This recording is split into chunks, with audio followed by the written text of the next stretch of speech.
Joe Ricketts, the billionaire founder of TD Ameritrade, announced Thursday that he had shut down dnainfo and the Gothamist network Natty Hani Cup just a week ago. The employees at local news websites dnainfo and Gothamist in New York voted to unionize.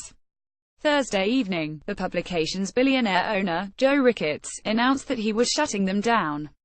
The websites, which had been reporting on everything from the truck attack in Manhattan to the boot mugs at Chicago's Christkindl Market, suddenly began redirecting to a letter from Ricketts, who founded the online stock brokerage TD Ameritrade and whose family owns the Chicago Cubs. In his letter, Ricketts explained that he had founded dnainfo in 2009 to cover neighborhood news in New York and Chicago, and because I believe people care deeply about the things that happen where they work, I thought we could build a large and loyal audience that advertisers would want to reach. But dnainfo is, at the end of the day, a business, and businesses need to be economically successful if they're to endure, he concluded.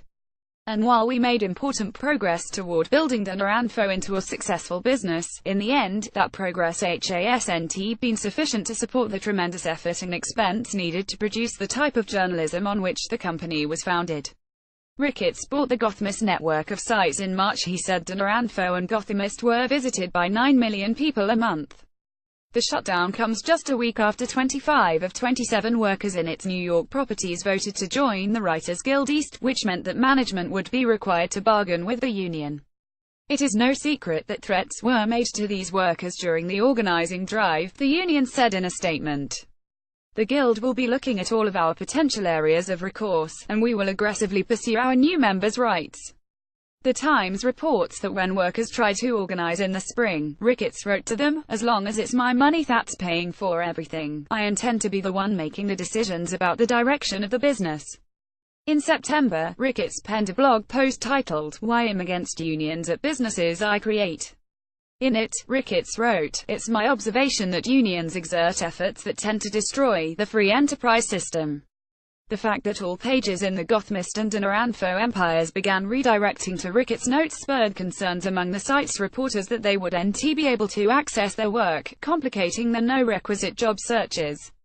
Reporters submit examples of their published work when applying for jobs. Some people on social media saw the sudden redirect and inability to access the site's archives as retaliation against the site's employees for voting to unionize. Instructions on workarounds to access the outlet's archives began to proliferate. An official at dnainfo told The Times that the sites would be archived online. As of Friday morning, the site's archives were still not accessible. The shutdown leaves 115 people out of work, The Times reports. The site's employees in Chicago, Washington, Los Angeles and San Francisco all lost their jobs, though they had not unionized. Last September, Ricketts announced he planned to donate $1 million to aid Donald Trump's campaign. 2 months later, Trump nominated Ricketts' son Todd to be Deputy Commerce Secretary. Todd Ricketts eventually withdrew his name from consideration for the post, citing too many potential conflicts of interest with the family business. After the announcement, employees at dnainfo and Gothamist began looking for work. "I have bled, sweat, cried, put myself in harm's way for this job, and now the last 2 years of my have been erased," wrote Noah Horowitz, a reporter at dnainfo in New York. "This is an act of direct retaliation for our successful union effort," Horowitz added.